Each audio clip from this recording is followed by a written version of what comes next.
So today's topic is the elbow joint. Okay, you are already studying side by side the joints related to the upper limb. You have completed the wrist joint and the first carpometacarpal joint is also completed, right? Now this joint, elbow joint, is again a very special and important question for your examination point of view. A short note may be asked on elbow joint. There might be a question of choice in which you have to describe the elbow joint in detail. ठीक है? Class start करने से पहले सबसे important चीज, कभी भी हम कोई जॉइंट पढ़ते हैं तो उसे कुछ हेडिंग्स में पढ़ेंगे. ठीक है? There are certain headings when in which we study the joint. It makes your task easier. Okay, I don't want in between murmuring or any kind of noise or disturbance. If you are here for attending the class, then please focus only on the class. Otherwise, we lose our concentration. Okay, so it's a request that don't do any kind of murmuring and don't speak in between. Later on after the class, whatever doubt you are having, you can ask. Okay. तो क्या headings रहेंगी joint की? सबसे पहली heading होती है introduction. ठीक है? इन्हीं हेडिंग्स के बेसिस पे आप एग्जाम में अपना आंसर प्रेजेंट कर सकते हैं फॉर स्कोरिंग मोर मार्क्स. ठीक है? एक तो स्टूडेंट हुआ जो पूरा का पूरा एक ही पैराग्राफ या पॉइंट्स में लिखे जा रहा है ना, और एक स्टूडेंट है जो heading wise precisely with diagrams answer लिख रहा है. Then definitely there will be a difference in the scoring pattern. तब आप कंपेयर नहीं कर सकते हो कि उसको ज्यादा क्यों आए या उसके कम क्यों आए.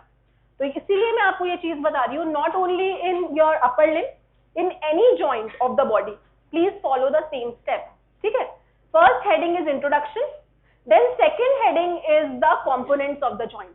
ठीक है? कि जॉइंट किन कॉम्पोनेंट से बना है. ठीक है? इंट्रोडक्शन में हम क्या लेंगे? About the joint, type of joint, it's variety. ठीक है? कॉम्पोनेंट्स में किन किन स्ट्रक्चर से मिलके जॉइंट बना है. ठीक है? It may include the articular surfaces also. ठीक है? उसके बाद जो नेक्स्ट आता है वो क्या रहता है आपका? The next comes the ligaments, which is very important when we study the joints. Why ligaments are important? Ligaments are important because they are ultimately providing the stability to the joints. ठीक है? Ligaments बहुत जरूरी है. They connect bone with the bone. This you all know, है ना? Ligaments के बाद हमारे रहते हैं relations of the joint. What all structures are related, then comes the movement, and lastly the blood supply, nerve supply, yes, and anything which is related with the applied. Is it clear? ये headings हैं जिसमें हम कोई भी joint को पढ़ेंगे या फिर हम लिखेंगे. तो अगर आप इस way में present करते हो answer, definitely you can score more marks. So moving further, first of all we are starting with the introduction. So can you see in the picture? This picture is representing the elbow joint. Can you see the three bones over here? This is the humerus, this is the ulna, this is the radius. Now there is no difficulty in identification, you have seen several times. So this elbow joint, it is a complex joint which is formed between the three bones. Basically there are two parts of articulation. One is the humero-ulnar articulation and second is the humero-radial articulation. तो दोनों तरीके के articulation हमें पढ़ लें. ठीक है? इसके अलावा the articulating surfaces include, in case of humerus it include the pulley shaped trochlea and in case of radius it include the rounded capitulum. ठीक है? ये तो ह्यूमरस के आर्टिकुलर सरफेसेस हैं. Then if we talk about the radius, the articular surface includes the head of the radius which is having a concavity. Yes or no? Yes. And in case of ulna, it is the trochlear notch. है ना? Please don't say coronoid process और olecranon process, वो तो है, but major जो articular surface है वो है ये notch जो इन दोनों के बीच में मिलती है, that is the trochlear notch. तो ये मैं आपको एक साथ बता रही हूँ. अगर आपको ये समझ में आ रहा है articular surfaces, then it is very easy. So that is the same thing. अच्छा, अगर हम बात करते हैं joint के type की, तो कौन सा joint type है? Hinge joint. So you will say it is a hinge variety of synovial joint as the correct answer. ठीक है? Correct answer में आप केवल hinge नहीं बोलोगे. You will say it is a hinge variety of synovial joint. And what is the specificity of the hinge joint? What kind of axis is present? Is it a transverse axis or is it a vertical axis? How many are saying vertical? Raise your hand. हाथ तो ढंग से raise करो, क्योंकि अभी answer तो किया है. Raise your hand in a proper manner.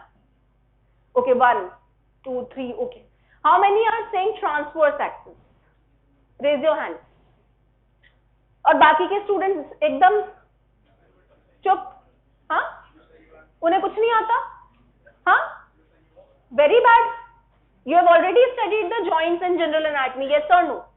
So hinge joint is a joint which is acting around a transverse axis, not vertical. Transverse axis पे कौन से movements होते हैं? What are the movements at transverse axis? Reduction of the angle and increase of the angle, that is flexion and extension. Yes. And what movements occur at vertical axis? No. Rotation. It is medial and lateral rotation in case of shoulder joint and general rotation in different types of joint. Radioulnar joints जो हैं उसमें क्या रहता है? Vertical axis. So the movements are pronation and supination. That is rotational movements ना? ये rotational movement है. तो ये तो आप पढ़ चुके हो, तो ये मुझे दोबारा पढ़ाने की नीड नहीं है. बट आप लोगों ने जिस तरीके से आंसर किया है, I think there is a need to teach you again. Yes. So there is a transverse axis around which two movements occur. This is extension. So the elbow joint is a hinge variety of joint in which we are having the transverse axis around which the movements occur, and only two types of movements occur, that is flexion and extension. आ रहा है समझ में? ये सब चीजें आनी चाहिए. ठीक है? Is it clear? Okay. Now coming to the two types of articulations. One is humero-ulnar joint, that is related with the trochlea of the humerus and with the ulnar notch, trochlear notch. And second is the humeroradial articulation, that is with the capitulum and the head of the radius. Is it clear? इसके अलावा जो ये वाला joint है, ये कौन सा joint है? Superior radio-ulnar joint, or you can also say it as proximal radio-ulnar joint. It also takes part in the joint complex. ठीक है? तो ये जो joint है proximal radio-ulnar joint, this is not a part of elbow joint, but if we see the capsule of this joint, so this joint is also enclosed within the capsule of elbow joint. So we consider the proximal radio-ulnar joint to be a part of the articulation of the elbow joint. Is it clear? Otherwise, this is a variety of which type of joint? Pivot variety of synovial joint. Radio-ulnar, whether it is superior or inferior, it is pivot variety of synovial joint. And middle one is a fibrous joint, है ना? It is a fibrous joint. ठीक है? ये आपको आना चाहिए. Okay. Now see again this picture in which you can see the articulating surfaces again. Okay, इसमें अलग क्या दिख रहा है आपको? देखो, ये तो आपको पहला आर्टिकुलेशन दिखा दिया है, ह्यूमरोरेडियल. ये आपका ह्यूमरो-अल्नर, ह्यूमरोरेडियल, और ये आपको दिखा रहा है साथ में सुपीरियर रेडियो-अल्नर. ठीक है? इसके अलावा ये क्या है? These are the ligaments which are connecting the articulating bones with each other. So the ligaments include the ulnar collateral ligament towards the ulnar side, also known as medial collateral ligament. हम ulnar collateral ligament को medial collateral ligament भी कहते हैं because it is lying towards the medial side. Okay, and the second ligament is the radial collateral ligament, which is also known as lateral collateral ligament because it is lying on the you can say towards the radial side. Is it clear? Okay. Now this is the same picture. This is you can say an X-ray view, a skygram in which you can see the same structures. You can see the olecranon, the trochlea, the head of radius, the capitulum. ठीक है? Same picture इधर आपको दिखाई गई है. Okay, moving further, talking about the distal humerus, which I have already discussed with you. Distal part of the humerus is having the trochlea, the capitulum. Yes. And what is lateral epicondyle? What is medial? This is the medial epicondyle. This is the lateral epicondyle, which is again a crucial part of the distal part of humerus. ठीक है? अब इन articulating surfaces के अलावा there are some surfaces which are also included in the joint capsule and are non-articular. वो क्या है? What is this fossa known as? Above the trochlea. Above the trochlea. Coronoid fossa. Above the capitulum. Radial fossa. ये दोनों के दोनों कैसे हैं? Non-articular surfaces of the lower end or distal end of humerus. but they are included in the capsule. Capsule का part है, fibrous capsule का, ठीक है. I'm not talking about exactly the capsular ligament, but the fibrous capsule, ठीक है. इसके अलावा अगर हम अब बात करते हैं ends की, you can clearly see anterior depression, coronoid fossa and radial fossa. Posterior depression is the olecranon fossa, which is present on the posterior surface of the humerus. ये सब आप ऑस्टियो में पढ़ चुके हो, है ना. Posterior surface of humerus is having a fossa which is known as olecranon fossa. ठीक है. This is the lateral view of the joint complex. Here you can see the epicondyle. Yes, which epicondyle is this? Medial or lateral? बताओ. This is lateral epicondyle. You can see the head of radius. ठीक है. And here is the trochlear notch. Yes, this is the ulna.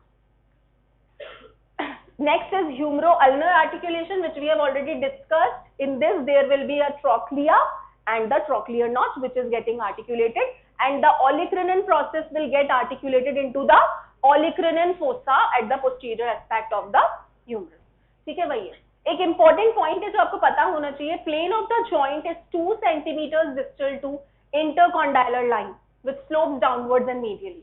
तो जो intercondylar line क्या होती है? That is between the two condyles, two epicondyles, medial and lateral. उनके बीच में जो एक लाइन ड्रॉ करते हैं हम, ठीक है, उससे भी 2 centimeters बिलो हमें क्या मिलेगा? The plane of the joint. So plane of the joint is always lying below the plane passing through the 2 epicondyles of the humerus. So this you should remember. Okay, non-articular depressions I have already discussed with you. Okay. Now there is a question in MCQ, or you can say in PG examination. Sometimes it is asked, not for UG, but I am telling you for knowledge purpose. The humeroradial articulation structurally is a ball and socket type of joint. It is not that elbow joint is a ball and socket joint. No, जो इन दोनों के बीच में articulation हो रहा है, किसके बीच में? Humerus और the radial, जो radial part है, part की बात कर रही हूँ. Structurally, it is presenting a ball and socket type of joint. How? Why?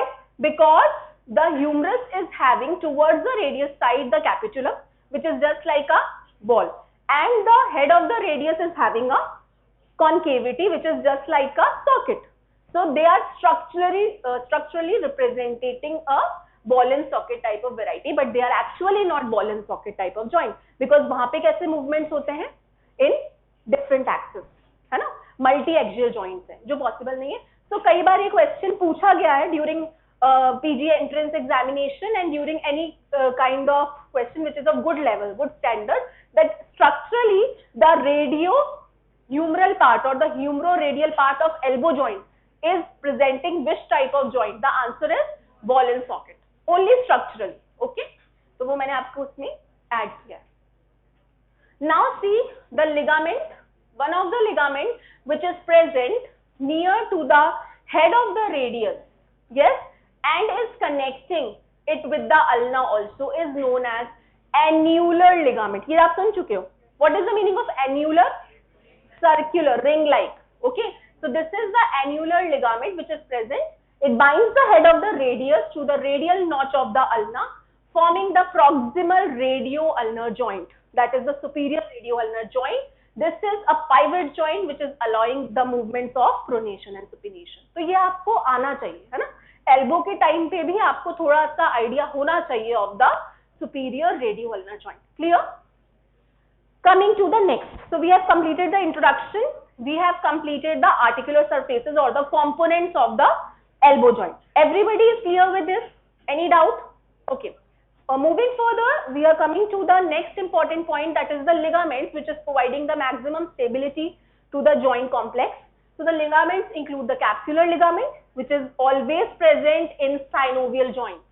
कभी भी आप synovial joints पढ़ोगे और एग्जाम में कुछ भी क्लिक नहीं कर रहा है, please write down capsular ligament. नहीं ध्यान आ रहा, आंख बंद करके कैप्सुलर लिगामेंट आप लिख सकते हो. You will gain marks. ठीक है, कई बार हम भूल जाते हैं, तो ये आप याद कर सकते हो. दूसरा क्या था, अभी बताया था ना पिक्चर में, ulnar collateral and radial collateral. So these 3 ligaments are the main ligaments which are supporting the elbow joint complex. Okay, fibrous capsule is completely enveloping the elbow joint, जिसमें कुछ पार्ट आपका proximal radio-ulnar joint का भी include हो जाता है. It is attached to the lower end of humerus in a continuous line which excludes the two epicondyles. इसमें क्या exclude होगा? दोनों epicondyles exclude होंगे, but जो तीनों फोसे हैं, कौन से फोसे? Radial, coronoid and olecranon, that will be covered within the capsule. Is it clear? These foci are non-articular, but they are under cover of the fibrous capsule. Is it clear? And the two epicondyles will be out of the lining of this capsule. ठीक है, इसके अलावा क्या मिलेगा? Cushion of extra synovial fat filled up the three foci. In foci के ऊपर हमें fat filled cushion मिलेगा, जो कि joint complex का part है. Okay, now see this picture again. In this you can see, this is the joint complex which is forming, and here you can see the joint capsule which is also the capsular ligament. Yes, always remember, in case of synovial joint, just underneath the capsular ligament or the fibrous capsule, what is present? The synovial membrane. Yes, which is lining the articular surfaces. Okay, so synovial membrane दिख रही है आपको, ठीक है? You can see the articular cartilage. Okay, and you can see the articular cartilages of both the bones, humerus as well as the ulna. यहाँ पे दोनों दिख रहा है आपको इस साइड से. You can see the muscles which are enclosed. That is the brachialis muscle. This is the triceps. This is the anterior aspect. This is the posterior aspect. You can also see two bursae. ठीक है? One bursa is present between the triceps, yes, and the, you can say, olecranon notch of the ulna. In between this, there is a bursa which is known as subtendinous olecranon bursa. Very important. ठीक है? इसके अलावा आपको एक subcutaneous olecranon bursa दिख रहा है, जो directly skin और olecranon process के बीच में है. This is subcutaneous. मैं इन पे क्यों emphasize कर रही हूँ? Because you will study some applied aspects of elbow joint related with this bursa. It is very important. Subcutaneous olecranon bursa, which is present between the triangular surface of the olecranon process and the skin. इसलिए इसको subcutaneous कहते हैं. ठीक है? Subtendinous between the tendon of the triceps and the bone itself. Is it clear? तो ये आपको इस पिक्चर में दिख रहा है. यहाँ पे आपको दिख रहा है annular ligament भी साथ में. And here you can see the distended synovial sac of the elbow joint. Distension में synovial sac इस तरीके से दिखता है, जिसमें आपको lining दिख रही है पूरे की पूरी capsular ligament की. This is the lining area of the capsular ligament. Please note, this lining is not enclosing the two condyles or epicondyles of the humerus. ठीक है? Comes the next ligament, ulnar collateral ligament or the medial collateral ligament. Okay, this ligament is having three bands. ठीक है? ये ligament radial collateral ligament से ज्यादा complex है, तो इसका मतलब स्टेबिलिटी भी ज्यादा यही प्रोवाइड करेगा. It is having three bends anterior. I can hear continuous voice of some students. See if you are not interested, please leave, but don't disturb me in such an important topic. This is such an important topic. It is the elbow joint. अभी तक आपको ये भी नहीं पता था कि कौन से एक्सिस में एल्बो जॉइंट पे मूवमेंट होता है. So just see your condition. If you are not interested and you think that the 1 hour is a wastage, please leave. बाकी जो बच्चे genuinely पढ़ना चाहते हैं उन्हें पढ़ने दो. आपको नहीं पढ़ना, please leave. And I won't repeat it again. ठीक है? This ligament is having three bands: anterior band, posterior band and inferior band. ठीक है? Inferior band को हम oblique band भी कहते हैं. ठीक है? आपको बुक्स में oblique word भी मिल सकता है. ठीक है? This is a triangular shaped ligament. अब ट्राइंगल है तो ऑब्वियसली तीनों बैंड से बनेगा ना. ट्राइंगल की तीन साइड्स होती हैं, तो तीन बैंड्स हो गए. तो ट्राइंगल किस तरीके से है? इधर एंटीरियर, यहाँ पे posterior, and below will be the oblique और द इंफीरियर. ठीक है? So it is extending from, what is the extent? Medial epicondyle to the medial margin of trochlear notch. From the medial epicondyle of the humerus till the medial margin of the trochlear notch. It is extending. It is present towards the ulnar side. Okay. It is overlapped by muscles. कौन कौन सी muscles है ये भी याद होना चाहिए. The triceps, flexor carpi ulnaris, flexor digitorum superficialis and ulnar. अब ये सारी muscles आप पढ़ चुके हो. forearm में पढ़ लिए muscles आपने, back of the arm में आपने triceps पढ़ी है, तो these are not new terms for you. So I hope you know what is flexor carpi ulnaris. In which compartment it is present? Anterior or posterior? Posterior compartment. ठीक है? Flexor digitorum superficialis. It is present in anterior compartment or posterior? Then flexor carpi ulnaris किस में थी? वो posterior में थी. How come it's possible? Anterior compartment is your flexor compartment. तो दोनों की दोनों मसल्स किसमें होंगी? Anterior. Posterior compartments are all extensor compartment. तो ये देखो, ये चीज है. इससे पता लग रहा है कि आप थ्योरी को कितना खर्चा के पढ़ रहे हो. आपका थ्योरी पोर्शन बहुत वीक है एंड हमने डिसेक्शन अब स्टार्ट किया है. It means you should revise these topics again and come to the D hall. आपको मसल्स के नेम भी नहीं पता, जबकि आपको पता होने चाहिए अब तक. ठीक है. Triceps is again a muscle which is belonging to extensor compartment of the arm. ठीक है. Then the ulnar nerve. All these are basically overlapping a ligament which is the ulnar collateral ligament. ठीक है. Now see the picture of the ulnar collateral ligament in which you can see this is the anterior band, this is the posterior band and here is the oblique or the inferior band and the attachment आप देख सकते हो medial epicondyle से लेकर आपका trochlear notch तक जा रहा है. Okay. Here you can see the ulnar nerve which is crossing it and overlapping it. Ulnar nerve हमने इसमें स्पेशली दिखाई है. क्यों? क्योंकि ulnar nerve को हम कहाँ palpate करते हैं? Ulnar nerve को हम कहाँ रोल करते हैं? Behind the medial epicondyle. इसी वजह से ये दिखाई है. इसकी बहुत clinical significance है. So behind the medial epicondyle we can roll down the ulnar nerve. Okay. Same picture which is taken from Graves. ये same picture है of the ulnar collateral ligament. ठीक है. Now coming to the next, radial collateral ligament.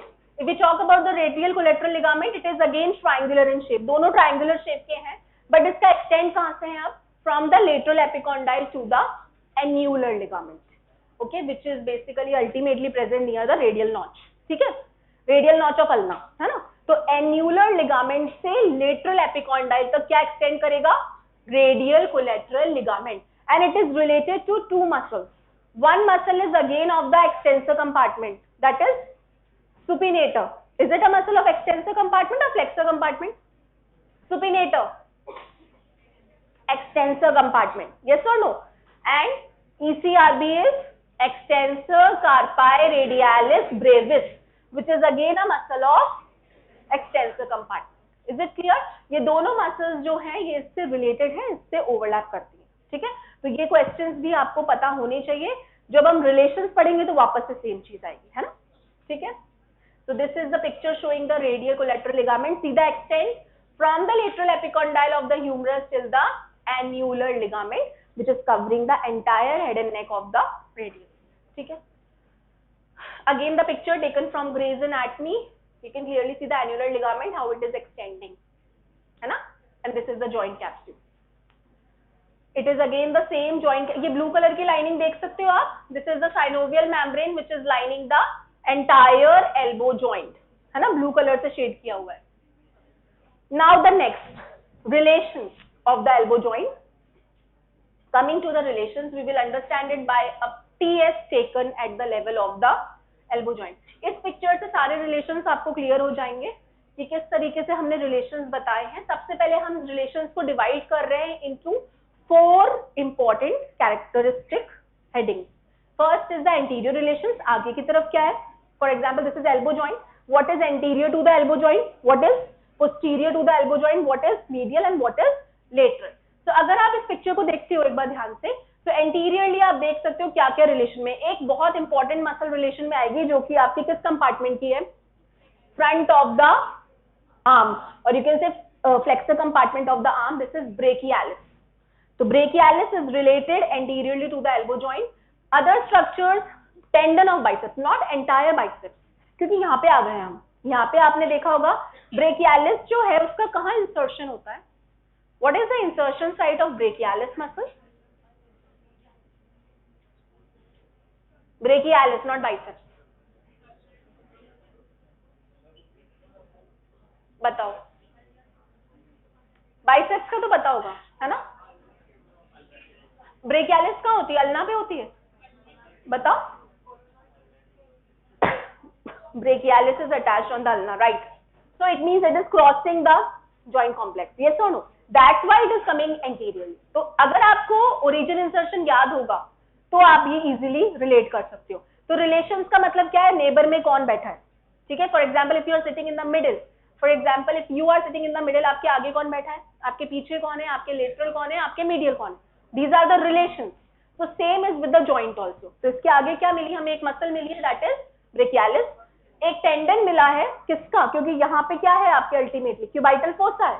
ठीक है, tendon of which muscle is present as a component, content biceps. ठीक है, इसके बाद में आपको क्या मिली है, आर्टरी मिली है. कौन सी आर्टरी है, brachial artery. If you remember the content of cubital fossa, MBBS. ठीक है, median nerve, tendon of biceps, brachial artery and your superficial radial nerve. ठीक है, तो ये आपको उसमें है, और फिर आपका मीडियन नर्व. तो अगर क्यूबिटल फोसा के कंटेंट्स याद है तो सब कुछ वैसा का वैसा है, बस इसमें आपको रेडियल नर्व की जगह मिल रहा है brachialis in case of anterior relation. Clear to all. ठीक है, now coming over here to the posterior relation. पीछे क्या रिलेटेड है, yes last bench please stand up. What you all are talking with each other, you don't know you are sitting in the lecture theater, stand up, all the students, not only one. बाकी पे खड़े हो जाओ, stand up fast and leave, don't disturb others. आपस में जो बातें करनी बाहर जाके करो, अटेंडेंस के टाइम पे आ जाना and take the attendance for free. I am least interested. जाओ, leave right now, otherwise I will rusticate you for the next 15 days from D hall also. Just go. Anybody else wants to go? Then leave. But I don't want such nuisance. You are just in first year right now. Don't behave, you have reached the final year. Is it clear? ठीक है, posterior relations में देखो कौन सी muscle दिख रही है आपको, tendon of the triceps. इसके अलावा एंकोनियस which is again a muscle of which compartment? Extensor compartment. Okay, and nerve to enconius which is supplying it. ठीक है, ये जो स्ट्रक्चर्स है ये आपके किस में है, making the posterior relations with the elbow joint. ठीक है, पीछे की तरफ. ओके, इसके बाद में अगर हम बात करते हैं मीडियल रिलेशंस की, towards the medial side what is related, the muscle which is flexor carpi ulnaris, this is the muscle. Then there is common flexor origin. You all know that the medial epicondyle is the common flexor origin for the muscles of forearm. Yes or no? ठीक है, ऐसे ही common extensor origin क्या है, lateral epicondyle. तो यहाँ पे medial epicondyle है तो कॉमन फ्लेक्सर ओरिजिन वाले जितनी भी मसल्स है उनके ओरिजिन आ जाएंगे, and flexor carpi ulnaris will come in the entire extent. Okay, and which nerve to behind the medial epicondyle is the ulnar nerve.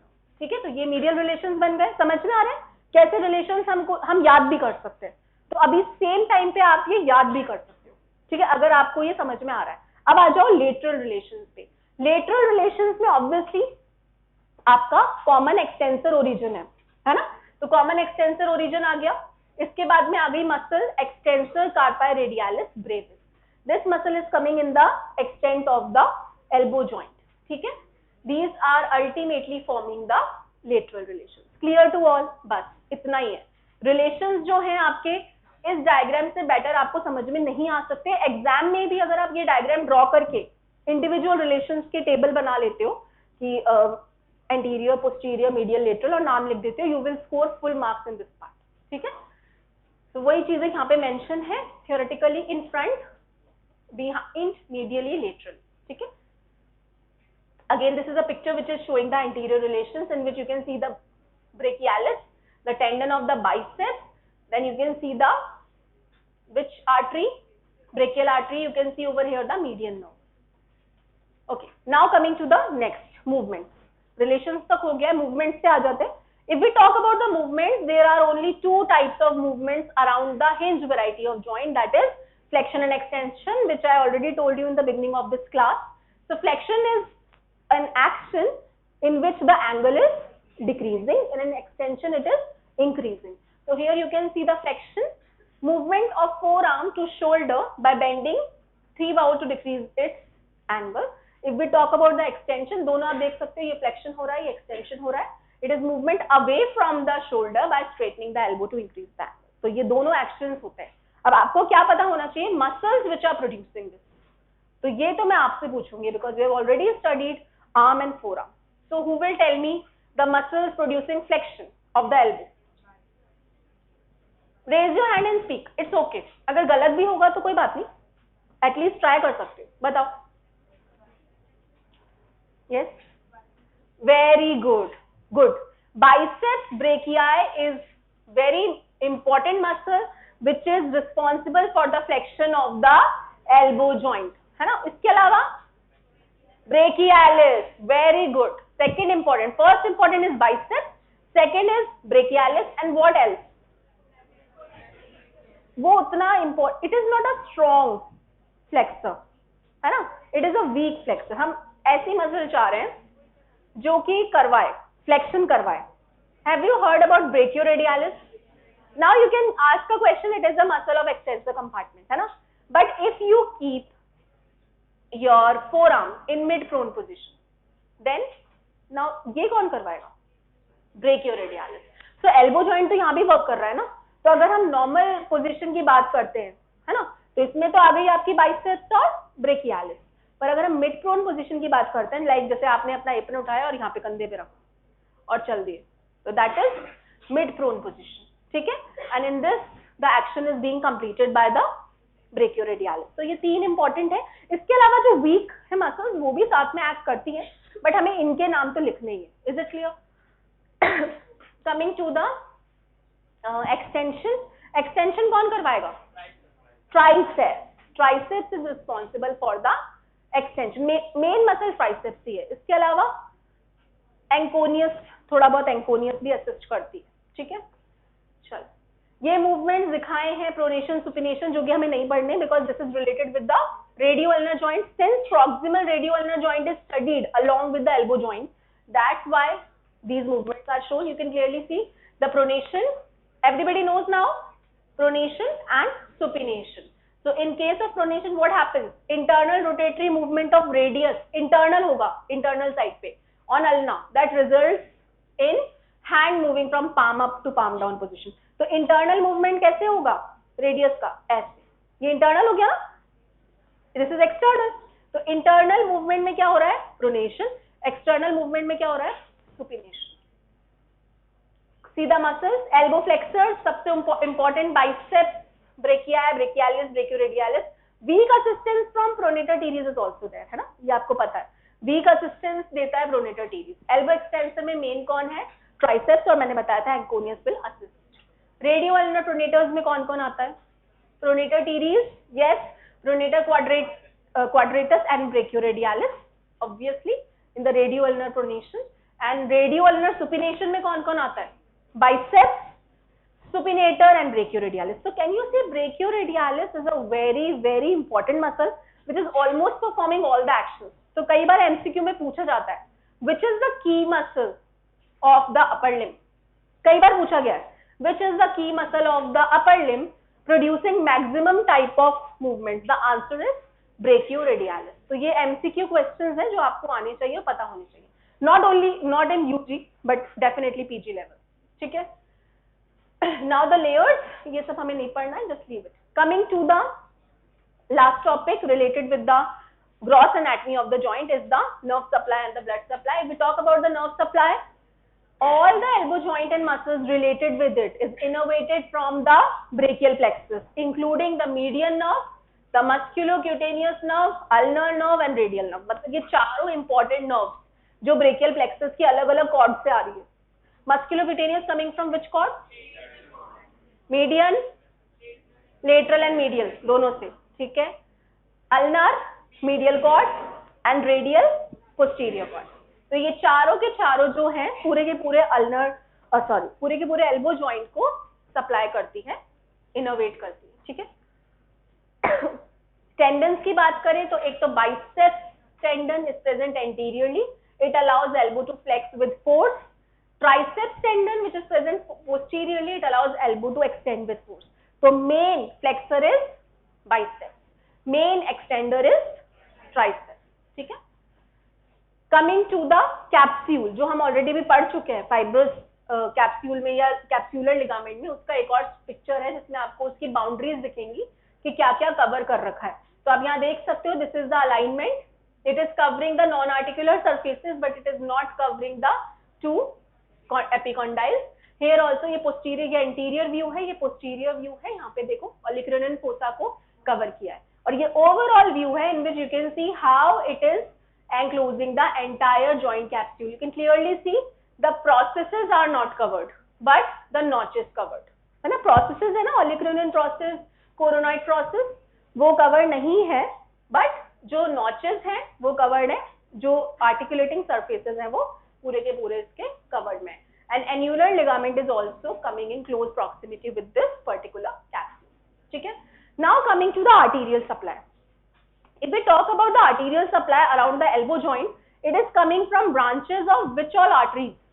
Brachial artery, radial artery and ulnar artery. Ultimately continuation किसका था?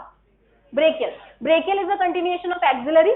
Axillary से brachial and brachial then bifurcates into two. Where? कहाँ पर? Neck of the radius. Neck of the radius पे जो brachial है वो दो में bifurcate हो जाएगी. The larger is the ulnar and smaller is the radial. This you all know. ठीक है. अब इन्हीं की जो branches हैं वो क्या करेंगी? एक anastomosis create करेंगी around the elbow joint. So the arterial supply of the elbow joint comes from an anastomosis channel around the elbow joint. इसके लिए आप ये last picture देखो, which I have added. यहाँ ठीक है. Can you see this last picture? This is showing the anastomosis around the elbow joint. Here you can see the two epicondyles, lateral epicondyle and the medial epicondyle. ठीक है. किस तरीके से आ रही है? This is the brachial artery. Can you see the main stem? And here you can see the bifurcation of the ulnar and the radial artery. Now this brachial artery is giving its posterior branch, which is profunda brachial artery. Yes. And then giving a superior ulnar collateral artery and inferior ulnar collateral artery. अब क्या होगा? Superior ulnar collateral artery will then anastomose with a branch coming from ulnar artery. Yes, this is posterior ulnar recurrent. What is the meaning of recurrent? Going up, going back. कभी भी recurrent word आएगा nerve में, artery में, उसका मतलब क्या है कि जो main stem से वापस ऊपर की तरफ जा रही है. तो यहाँ आप देख सकते हो ये ulnar artery है और इससे वापस से ये ऊपर जा रही है. तो this is posterior ulnar recurrent, which is giving two branches. One is articulating, one is anastomosing with the superior ulnar collateral and another with the inferior ulnar collateral. So this is one channel which is established around the medial epicondyle. ठीक है. अब दूसरा इधर देखो lateral epicondyle में, यहाँ पे profunda brachiae, ये तो direct branch थी brachial artery की, ये profunda brachiae की branches है. ठीक है. Anterior descending and posterior descending. Now these will again make an anastomosis channel with the radial artery branches. कौन सी है? Radial artery is giving radial recurrent, okay, and interosseous recurrent. ये दो arteries जो हैं ये मिलके एक एनास्टोमोसिस चैनल बनाएंगी around the lateral epicondyle. Then all will again be joined with the common interosseous artery and the two branches, that is the posterior anterior interosseous and the common interosseous which is giving the interosseous. ठीक है. तो ultimately आपको क्या समझ में आया कि जो एनास्टोमोसिस चैनल है वो लेटरल और मीडियल एपिकॉन्डाइल के अराउंड बनेगा. पहला anastomosis channel is between the branches of brachial artery and the ulnar artery. Second anastomosis channel is between the branches of again profunda brachial artery which is a branch of brachial artery and radial and common interosseous. Radial artery as well as common interosseous artery जो कि एक interosseous branch देगी, recurrent interosseous recurrent. ठीक है. ये diagram as it is आना चाहिए और एज इट इज आपको ड्रॉ करना है जब भी आप एल्बो जॉइंट पे क्वेश्चन अटेम्प्ट करोगे और उसमें आप ब्लड सप्लाई मेंशन करोगे. ठीक है. Now coming the last topic which we have to cover is the applied aspect. Before going to the applied aspect of the elbow joint, let us discuss about a very important short note which is asked during viva also. Carrying angle. ये word सुना है? Carrying angle का मतलब क्या है? When you stand in anatomical position like this, ठीक है, क्या हम ऐसे खड़े होते हैं? नहीं, हम थोड़ा ऐसे खड़े होते हैं. इसका मतलब आप देख रहे हो, the long axis of the arm and the forearm are lying oblique. ठीक है. जो आर्म का जो लॉन्ग एक्सिस है और फोरआर्म का जो लॉन्ग एक्सिस है उनके बीच में कुछ ऑब्लिक्विटी है. It is not straight. ऐसे नहीं है. क्यों नहीं है? रीजन है उसका. क्या? जो मीडियल एपिकॉन्डाइल है ना, it is more prominent as compared to the lateral epicondyle. पहला रीजन. दूसरा रीजन क्या है? Second region is this, that the, आप कह सकते हो that the trochlear the trochlea is having a medial flange. Trochlea को ध्यान से देखोगे तो मीडियली उसका जो फ्लैंज है वो ज्यादा प्रोमिनेंट है as compare to the lateral flange of the trochlea. तो इस कंडीशन में क्या होता है कि हम नॉर्मल एनाटॉमिकल पोजीशन में ऐसे खड़े होंगे. ठीक है, इसका एक सिग्निफिकेंस भी है क्या, that when we are lifting a weight, ठीक है, और अगर हम ऐसे रहेंगे तो जो वेट लिफ्ट है उसको करने में बहुत प्रॉब्लम होगी. दूसरा important, when you are walking with that lifted weight your limb will continuously touch with your pelvis, और उस कंडीशन में you won't be having a proper posture and a proper walking gait. आपका जो gait है walking gait वो disturb हो जाएगा. तो इसलिए ये जो obliquity है it is present in order to allow easy weight lifting, and there is an angle which is present between the long axis of the arm and the long axis of the forearm, which is known as carrying angle. And what is the value? It is 10 to 15 degrees. ठीक है, 10 to 15 degrees is the value of the carrying angle. ठीक है, now this carrying angle is generally greater in females. ऐसा क्यों? Very good, because of the broader pelvis. Females are having a broader pelvis, तो उस case में obliquity ज्यादा है उनके arm और forearm के बीच में. Is it clear?